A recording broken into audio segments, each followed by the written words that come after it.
प्रधानमंत्री नरेंद्र मोदी ने आज कहा कि शिक्षा में देश को सफल बनाने और देश की किस्मत बदलने की ताकत है। शिक्षा ने 21वीं सदी के भारत को बनाने में महत्वपूर्ण भूमिका निभाई है। वो दिल्ली के भारत मंडपम में अखिल भारतीय शिक्षा समागम के उद्घाटन सत्र को संबोधित कर रहे थे।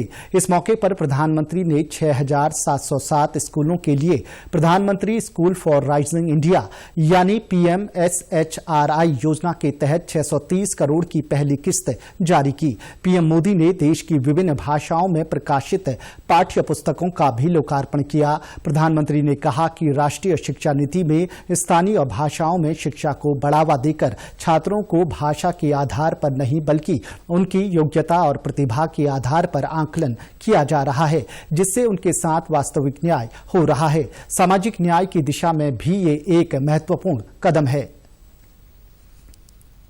ये शिक्षा ही है जिसमें देश को सफल बनाने, देश का भाग्य बदलने की सर्वाधिक जिसमें ताकत है वो शिक्षा है। आज 21वीं सदी का भारत जिन लक्ष्यों को लेकर आगे बढ़ रहा है उसमें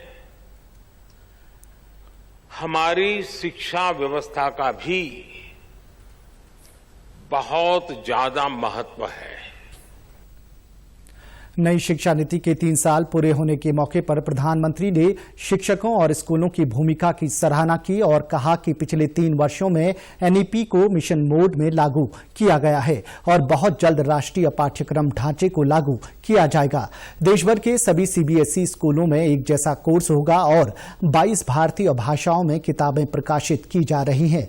केंद्रीय शिक्षा मंत्री धर्मेंद्र प्रधान ने इस मौके पर कहा कि नई शिक्षा नीति समावेशी है और भारतीय संस्कृति को मान्यता देती है। इन 3 वर्षों में इस नीति से स्कूल, उच्च और कौशल शिक्षा के क्षेत्र में आमूलचूल परिवर्तन आया है। श्री प्रधान ने कहा कि शिक्षा समागम के इस 2 दिवसीय कार्यक्रम में शिक्षाविदों, नीति निर्माताओं, उद्योग प्रतिनिधियों, शिक्षकों और स्कूलों के छात्रों को NEP लागू करने के लिए किए गए प्रयासों को साझा करने का महत्वपूर्ण मंच होगा।